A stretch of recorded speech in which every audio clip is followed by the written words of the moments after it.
Eles entraram no tribunal como quem entra em um palco. Não havia silêncio respeitoso. Não havia medo. Não havia sequer dúvida. O que se via eram risadas soltas, passos quase coreografados, gestos exagerados e olhares que pareciam procurar a câmera certa. Para aqueles adolescentes, o tribunal não representava o fim de nada. Era apenas mais uma cena, e eles acreditavam estar no controle do roteiro. Horas antes, a história já havia começado a se escrever do lado de fora.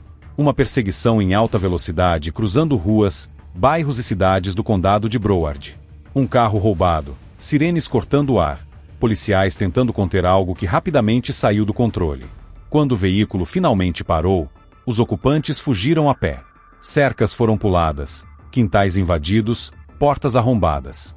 Em um momento, outro carro foi roubado. A fuga continuou.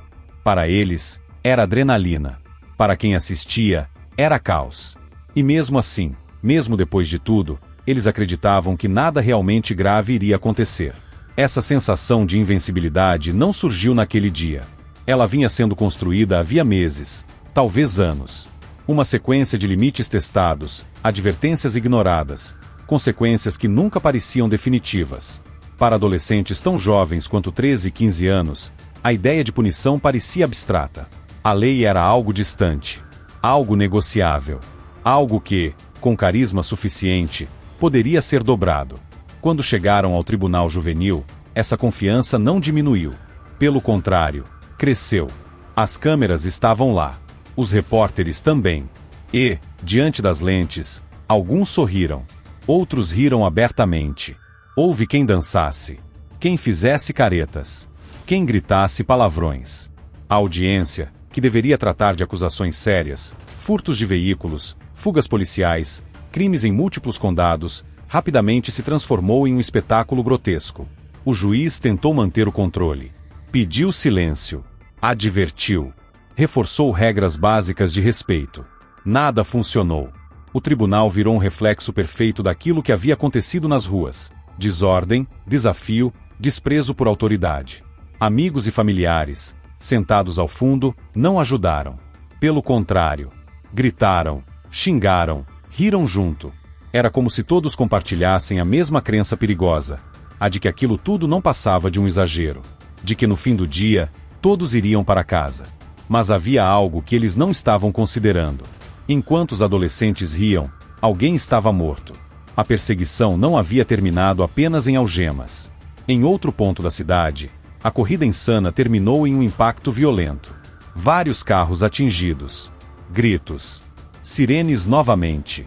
Entre os feridos, uma mulher grávida. Em outro veículo, uma vítima que não teve chance alguma. Uma pessoa comum, que não fazia parte da fuga, que não conhecia aqueles jovens, que simplesmente estava no lugar errado, na hora errada. Essa morte mudou tudo. E, no entanto, naquele tribunal, nada disso parecia importar. Pelo menos não para quem ria. Quando a audiência avançou, a tensão aumentou. Um dos adolescentes reagiu mal ao ouvir que permaneceria detido por semanas. Gritou. Chutou cadeiras. Precisou ser retirado à força. Outros continuaram provocando. O juiz, visivelmente irritado, chamou alguns à frente e exigiu pedidos de desculpas. Não como um gesto simbólico, mas como um último teste de maturidade. Falharam. 6 jovens, todos menores, foram algemados ali mesmo, dentro do tribunal. Não por crimes cometidos nas ruas, mas por desacato. Por transformar a justiça em piada. Ainda assim, para alguns deles, aquilo parecia apenas mais uma cena. Mais uma história para contar. A sentença não foi um espetáculo. Foi técnica. Fria. Calculada. Exatamente como o momento exigia. Ao confirmar a detenção prolongada e manter aberta a possibilidade de julgamento como adultos, o tribunal enviou uma mensagem clara. A idade pode explicar comportamentos, mas não apaga consequências quando uma vida é perdida. Para os adolescentes, o impacto foi imediato. Alguns finalmente pararam de sorrir. Outros desviaram o olhar. Houve quem parecesse confuso, como se apenas naquele instante compreendesse que o jogo havia acabado. Não havia mais negociação possível. Não havia mais advertências. O sistema, que durante tanto tempo tentou corrigir com suavidade, agora se fechava como uma porta pesada. E você acha que a punição foi justa? Comente aqui embaixo. Entretanto, outro jovem também foi responsável por um dos julgamentos mais emblemáticos da história. Era para ser apenas mais um dia no tribunal. Nada de algemas visíveis. Nada de tensão no rosto. Nenhuma despedida dramática. Para que Andrea Cook, aquela manhã carregava uma certeza quase ingênua. Ela voltaria para casa. O clima no plenário não parecia o de um julgamento que terminaria em destruição emocional. Que Andrea entrou caminhando com firmeza, postura ereta, olhos atentos, mas tranquilos. Não havia ali o olhar perdido de quem espera o pior. Pelo contrário, havia esperança. Uma confiança cuidadosamente construída, palavra por palavra, por promessas, interpretações otimistas e pela convicção de que, no fim, o sistema reconheceria sua juventude e lhe daria uma segunda chance. Sua mãe estava sentada a poucos metros de distância. Não chorava. Não rezava em silêncio. Apenas aguardava. Para ela, aquele seria o dia em que finalmente levaria a filha de volta para casa. Mas toda essa cena, aparentemente comum, escondia algo muito maior. Uma cadeia de decisões, mentiras e violência que começara meses antes, longe do tribunal, longe das câmeras, e muito longe da imagem de adolescente que só cometeu um erro. Que Andrea Cook não estava ali por acaso.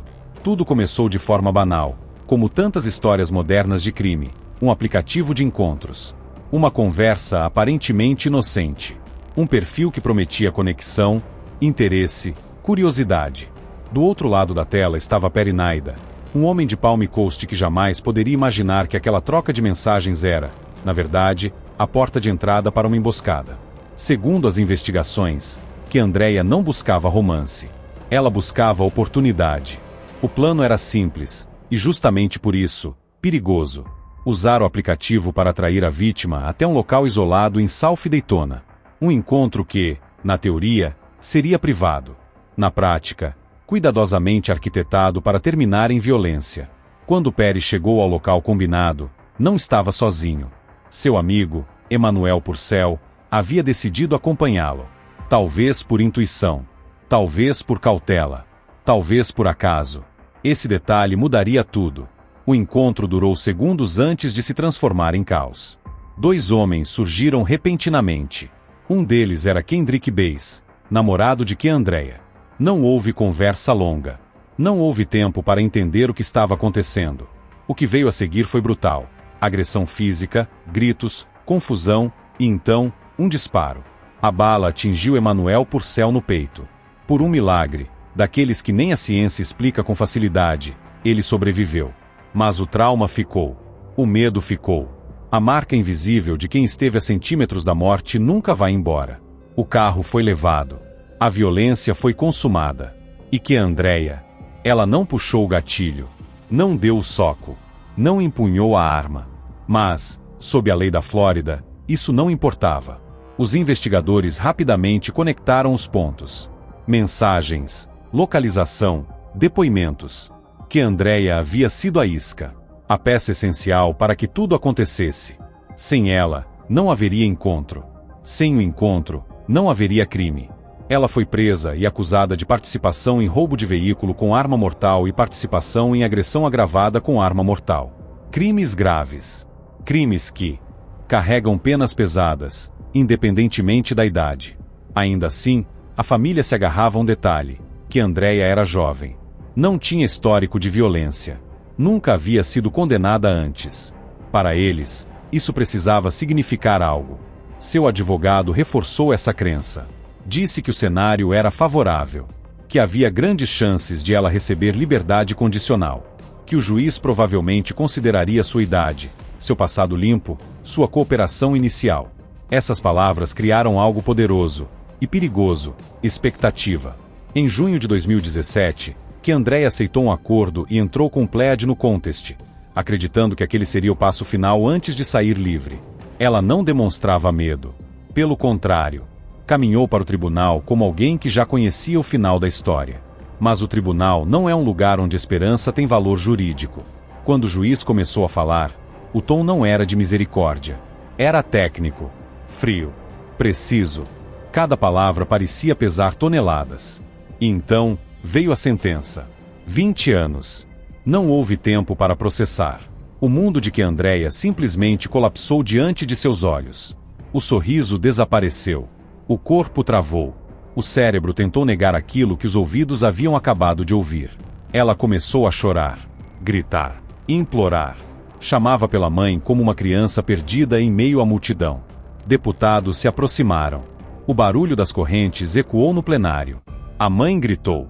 Um grito primal, desesperado, que não vinha apenas da dor daquele momento, mas da quebra brutal de uma promessa invisível. Disseram que ela iria para casa.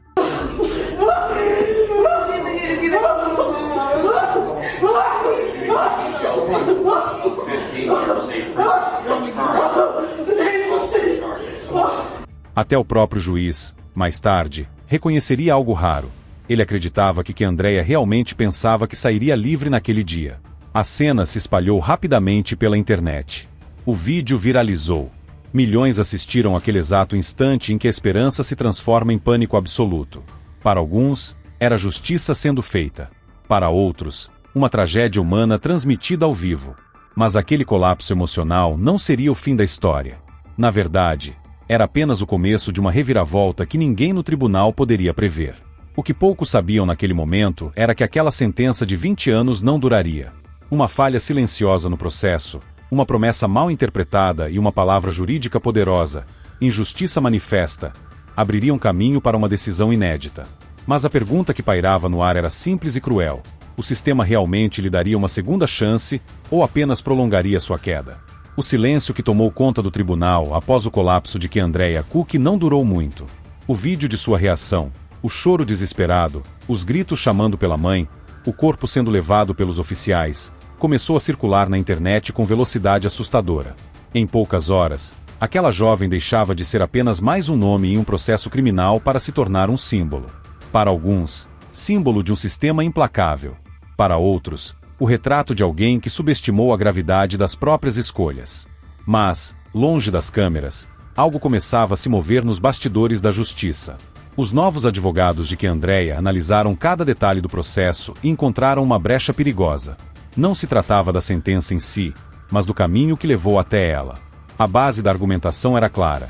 Andrea havia aceitado o acordo acreditando, com absoluta convicção, que não iria para a prisão. Não era apenas esperança, era certeza.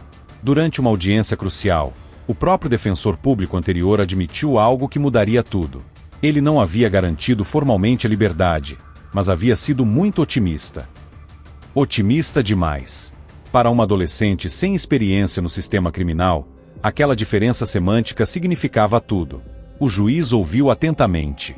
Cada pergunta era cirúrgica. Você acreditava que iria para casa? Sim. Por quê? Porque ele me prometeu. A resposta ecoou no plenário como um golpe seco. Foi ali que surgiu o termo que redefiniria o caso: Manifest Injustice. Injustiça manifesta. Na visão do tribunal, Andrea havia entrado com Plea sem pleno entendimento das consequências reais. Tecnicamente, o acordo não havia sido feito de forma totalmente livre, consciente e voluntária. A decisão veio como um choque. A sentença de 20 anos foi anulada. Por um breve momento, parecia que o pesadelo havia acabado. Para Andrea e sua família, aquela decisão soava como redenção. Como se, finalmente, o sistema estivesse corrigindo um erro. Mas o tribunal não estava dizendo que ela era inocente. Estava dizendo apenas que o processo precisava recomeçar. Em abril de 2018, Andrea voltou à sala de audiências. Desta vez, sem ilusões. Sem confiança excessiva. Sem a certeza de que sairia pela porta da frente. Um novo acordo foi apresentado. Ela aceitou cooperar com o Estado, incluindo testemunhar contra Kendrick Bass, o homem que puxou o gatilho. Essa cooperação teve peso.